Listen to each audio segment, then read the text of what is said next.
తినడం అందరి ఇళ్లలో తింటాం సార్. ఒక దగ్గర అందరం కలిస్తే ఆ ఆత్మీయత, అందరం కలుసుకోవడం అనే ఒక ఐక్యమత్యంగా ఉంటాం, ఒక బలం చేకూరుతుంది అనే విధంగా ఇవాళ కూడా మళ్ళీ అదే కార్యక్రమాన్ని తీసుకున్నందుకు నిజంగా కూడా మరి నా పక్షాన నిజంగా కూడా నేను నిన్న హైదరాబాద్ వెళ్ళిన సంతోషంగా మరి వారికి హృదయపూర్వక అభినందనలు, ధన్యవాదాలు తెలియజేస్తున్నా. ఈ యొక్క పరిస్థితి, ఇప్పుడు ఉన్నటువంటి పరిస్థితులకు అనుకూలంగా ఈ సన్నివేశం అనేది అవసరమని చెప్పగలుగుతాం. ఎందుకంటే మాజీ మంత్రివర్యులు, మరి అనుభవం ఉన్నటువంటి నాయకులు, మరి మంత్రిగా, ఎమ్మెల్యేగా, ఎమ్మెల్సీగా ప్రజల పట్ల నిస్వార్థంగా సేవ చేసినటువంటి నాయకులు ఇవాళ ఆకలిగా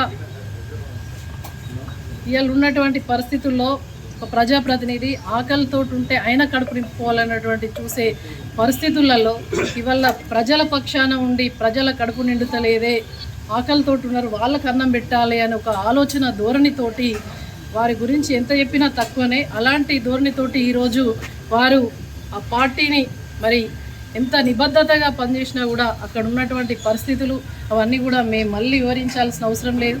అక్కడ జరిగినటువంటి మరి వారికి జరిగిన అన్యాయం, కార్యకర్తల జరిగిన అన్యాయం పట్ల వారు మంచి నిర్ణయం, ఎందుకంటే తెలంగాణ రాష్ట్రాన్ని సాధించినటువంటి నాయకుడితోటి మరి కలిసి పనిచేసే ఒక అదృష్టము ఆ భగవంతుడే మరి జీవన్ రెడ్డి గారు లాంటి నాయకుడు రావడం కూడా నిజంగా కూడా పార్టీలోకి అదృష్టంగా మేమందరం కూడా స్వాగతిస్తూ కార్యకర్తలందరం కూడా అని మా కేసీఆర్ గారి నాయకత్వంలో తప్పకుండా పాత కొత్త అనే భేదం లేకుండా వారితో పాటుగా కలిసి వారి అడుగుజాడల్లో మేమందరం కూడా కలిసి పనిచేస్తామని చెప్పేసి తెలియజేస్తూ, ఎవరు కూడా మనమందరం కూడా భేదాభిప్రాయాలకు బేజాలకు పోకుండా ఇది ఒక మంచి నిర్ణయం, మంచి ఒక ఈరోజు బ్రేక్ఫాస్ట్ అనేది ఇక్కడ నుంచి ఇక మనం ఈ కార్యక్రమాలు రేపు ప్లీనరీ కూడా మన ప్లీనరీ కార్యక్రమం ఉంటుంది. రేపు మనకు కేసీఆర్ గారు రాబోతున్నారు అంటే కేసీఆర్ గారే జైత్యాలకు వస్తున్నారు అని అంటే జీవన్ రెడ్డి గారు తోటి ఉన్నటువంటి వారికి గతంలో ఉన్నటువంటి స్నేహపూర్వకమైన సంబంధం కావచ్చు,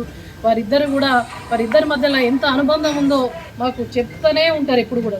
మాకు నిన్న కూడా జీవన్ రెడ్డి గారికి మాకు చాలా అనుబంధం, చాలా పాత మిత్రులం అని అంటే ఎంత మంచి నాయకుడైతే వారు జైత్యాలకు వస్తారో మనం కూడా అర్థం చేసుకోవాలి. మన అధిష్టానం నిర్ణయానికి మనం కట్టుబడి ఉండి గ్రామాల్లో కావచ్చు, పట్టణాల్లో కావచ్చు, మనం అందరం కూడా మరి పార్టీ విధానాలకు అనుకూలంగా, వారి ఆలోచనలకు అనుకూలంగా మరి వారు ఏదో మనల్ని పార్టీల చేరికతోని ఒక నూతన అధ్యాయం ఆరంభం కాబోతుంది.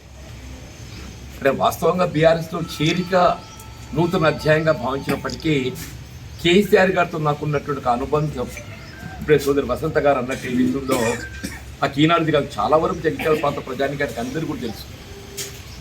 నేను ప్రజా జీవితంలోకి రాకముందు నుండి కూడా వాస్తవ వ్యక్తిగతంగా కుటుంబ పరంగా కూడా పరిచయం ఉన్నటువంటి ఒక వ్యక్తిని. మేము 83 అంటే తెలుగుదేశం పార్టీ ఆవిర్భావంలో కలిసి ప్రయాణించాం. తదుపరి కాలంలో రాజకీయంగా మరి భిన్న అభిప్రాయాలతో భిన్న రాజకీయ పార్టీల్లో వేదికలు పంచుకోవడంతో భావాలు ఒకటైనా కానీ భిన్న వేదికల్లో కొనసాగడం జరిగింది. తెలంగాణ రాష్ట్ర ఏర్పాటు ఉద్యమ రథసారథిగా ఏదైతుందో వారు ఏదైతే ఉద్యమం చేపట్టబడడం జరిగిందో వాస్తవంగా నాడు యావత్ తెలంగాణ ప్రజానీకం వారికి అండగా నిలిచింది. 2006-8లో నేను వారికి ప్రత్యర్థిగా ఎన్నికల్లో పోటీ చేయడం జరిగింది. కానీ ఏదైతుందో అది ఒక రాజకీయ పార్టీ ప్రతినిధిగా పోటీ చేయడం జరిగింది అంతే తప్ప ఏదైతుందో వారి పట్ల కానీ లేక తెలంగాణ అంశం పట్ల కానీ భిన్న అభిప్రాయంతో కాదు. వారు కూడా ఎప్పుడు చెప్తుంటారు వాళ్ళ జీవన్ రెడ్డి గారితో నాకు ఉన్నటువంటి అనుబంధం ఏదైతుందో ఇది రాజకీయాలకు అతీతంగా ఉన్నటువంటి అనుబంధం. మరి వాస్తవంగా నేను కాంగ్రెస్ పార్టీ కొన్ని అంటే మానసిక ఒత్తిళ్లు ఇలా జరుగుతున్నటువంటి పరిణామాలు ఇవన్నింటి దృష్టి ఏదైతుందో ఇలా కాంగ్రెస్ పార్టీ వీడే పరిస్థితి ఎదురు కావటం, ఇలా కాంగ్రెస్ పార్టీ వీడిన పరిస్థితుల్లో ఏదైతుందో మరి కేసీఆర్ గారు వారితో కలిసి ప్రయాణం చేసే విధంగా నన్ను ఏదైతే ఆప్తుడిగా వారి దగ్గర తీసుకోవడం ఏదైతుందో నిజంగా నేను వారికి ఆ భావి జీవితం భవిష్యత్తు అంతా నేను రుణపడి ఉంటా అని చెప్పి అంటున్నాను. అందరి లక్ష్యం ఏదైతున్నదో తెలంగాణ రాష్ట్ర ఏర్పాటు ఎంత ప్రధానంగా భావించామో తెలంగాణ రాష్ట్ర నిర్మాణం కూడా అంతే ప్రధానం చెప్పండి. మరి వారు దశాబ్ద కాలం తెలంగాణ రాష్ట్ర నిర్మాణం కొరకు ఏదైతుందో విశేష కృషి చేసి వారు రాష్ట్రంలో అమలు చేసినటువంటి కార్యక్రమాలు అంటే నిజం కూడా జాతీయ స్థాయిలో కాదు అంతర్జాతీయ స్థాయిలో కూడా ఎవరు ఆలోచించలేకపోయింది. రైతు బంతే కానీ రైతు బీమా కానీ కళ్యాణ లక్ష్మి కానీ టీచర్ కిట్ కానీ బీడీ కార్మికులు పెన్షన్ సౌకర్యాలు కానీ ఇట్లాంటివన్నీ ఎవ్వరు కూడా ఆలోచించలేదు. వారు ఒక రైతు బిడ్డ ఏదైతుందో వీళ్ళ రైతు సంక్షేమాన్ని కాంక్షించే వాడిగా ఇవన్నీ వారు ఆలోచించి తెలంగాణ నిర్మాణానికి తోడ్పడతామని చెప్పని కార్యక్రమాలకు రూపకల్పన చేయడం జరిగిందని చెప్పండి. ఇప్పుడు ప్రాజెక్టుల నిర్మాణంలో కూడా ఎవరు ఊహించలేని చెప్పంటున్నా. అందరికి ఆశ్చర్యమైన వీళ్ళ ప్రాణహిత నదీ జలాలను వినియోగించుకోవడం లోపల ఉమ్మడి రాష్ట్రంలో ఏదైతుందో 152 మీటర్ల ఎత్తుతోని బ్యారేజ్ నిర్మాణం చేస్తే మన గ్రావిటీతో ఒక లిఫ్ట్తో నీరు వస్తుందని చెప్పని భావించారు. వాస్తవం వస్తే మంచిది, కానీ ఇన్ప్రాక్టికల్ ఇవాళ ఆ 152 మీటర్ల ఎత్తుతో బ్యారేజ్ నిర్మాణానికి మహారాష్ట్ర ప్రభుత్వం ఏదైతుందో అంగీకరించాలి. మహారాష్ట్ర ప్రభుత్వం అంగీకరించలేకపోవడంతో నానుడి స్టార్ట్ అవుతుందో దాన్ని ఎవ్వరు కూడా ఆపలేరమ్మని చెప్పండి. ఇలా ప్రజల నోళ్ళల్లో నానుడి స్టార్ట్ అయింది. ఇలా రేవంత్ రెడ్డి పోవాలి, కేసీఆర్ రావాలి అనేటువంటి నానుడి ఏదైతుందో ఇవాళ ప్రజలు ఆరంభమైంది. మీరు ఎక్కడ పోయినని చెప్పి అంటున్నారు. నేను గ్రామాలు పర్యటిస్తుంటే మన వసంత గారు ఎక్కడ పోయి అందరం బీఆర్ఎస్ సార్ మళ్ళీ కేసీఆర్ రావాలి సార్ అని అడిగాక నేను ఆశ్చర్యపోయిన. మరి ఇంట్లో ఎక్కడ పోయినా ఎప్పుడు కలవలేదు, ఇప్పుడు ఏ గ్రామం ఏదైతున్నదో అంటే నిజంగా చెప్పంటున్నా హరిచరణ్ ఇటువంటి ఒక వేదిక ఏర్పాటు చేసి పాత మిత్రుల కలయిక నువ్వు దేన్ని అన్న ఏమని బాబు చెప్పంటున్నా. మరి నేనేదైతుందో నాకు రాజకీయంగా ఇది ఒక నూతన అధ్యాయం అయినప్పటికీ కేసీఆర్ గారితో కలిసి ప్రయాణం చేయడం ఒక గొప్ప అనుభూతి అని చెప్పంటున్నాను. కేసీఆర్ గారితో కలిసి ప్రయాణం చేసుడు ఒక గొప్ప అనుభూతి అని చెప్పండి. గతంలో వారితో కలిసి ప్రయాణం చేసిన నాకు ఆ అనుభూతి ఫలాలు నేను నెంబర్ వేసుకుంటా అప్పుడప్పుడు.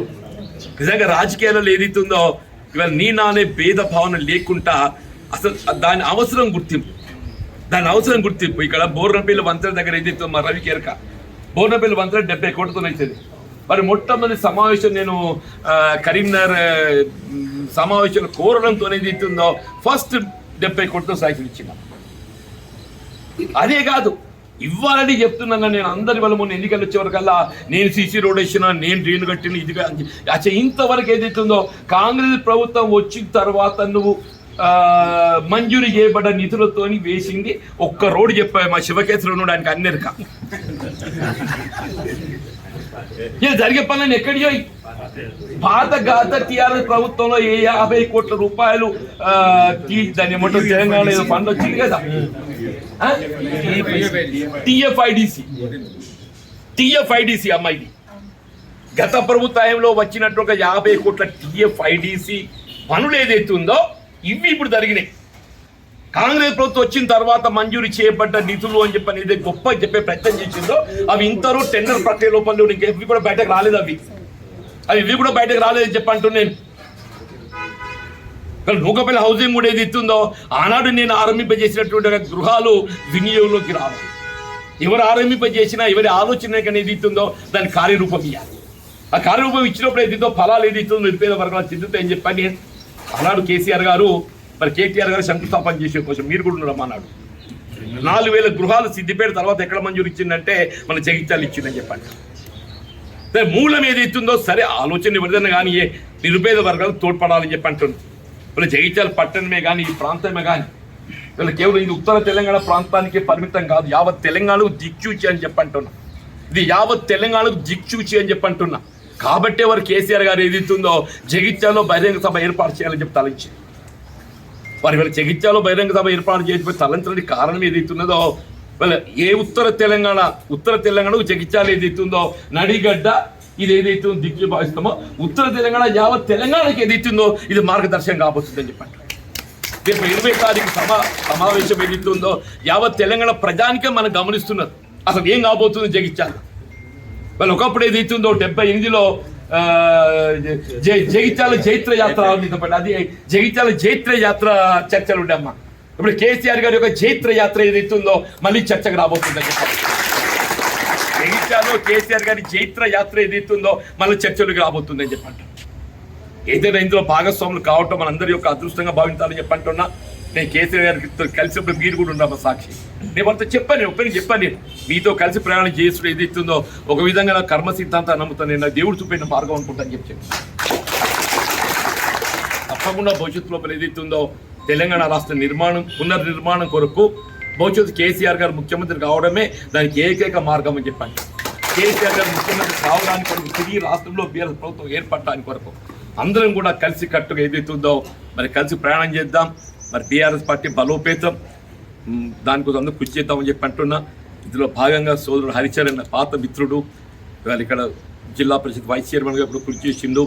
బీఆర్ఎస్ పార్టీ ఆవిర్భావంకి వెళ్ళి కూడా వారు బలోపేతం పనిచేస్తుండ్రు. వారందరినీ మనందరికీ కలిసే ఒక వేదిక ఏర్పాటు చేసేందుకు వారికి ప్రత్యేక ధన్యవాదాలు చెప్తున్నారు. పాల్గొన్నటువంటి సోదరి వసంత సురేష్ గారు, మా పెద్దన్న పురుషోత్తమరావు గారు వారు ఇప్పుడే అన్నారు రాజకీయంగా ఏ పొలిటికల్ పార్టీ కమిట్మెంట్ అని లేకున్నా కానీ వీళ్ళ సోషల్ జస్టిస్ వీళ్ళ సమాజంలో ఏదైతుందో ఒక బాధ్యత గల పౌరుడిగా నాది కూడా బాధ్యత ఉంటుంది, అంటే వారిది కూడా బాధ్యత ఉంటుంది.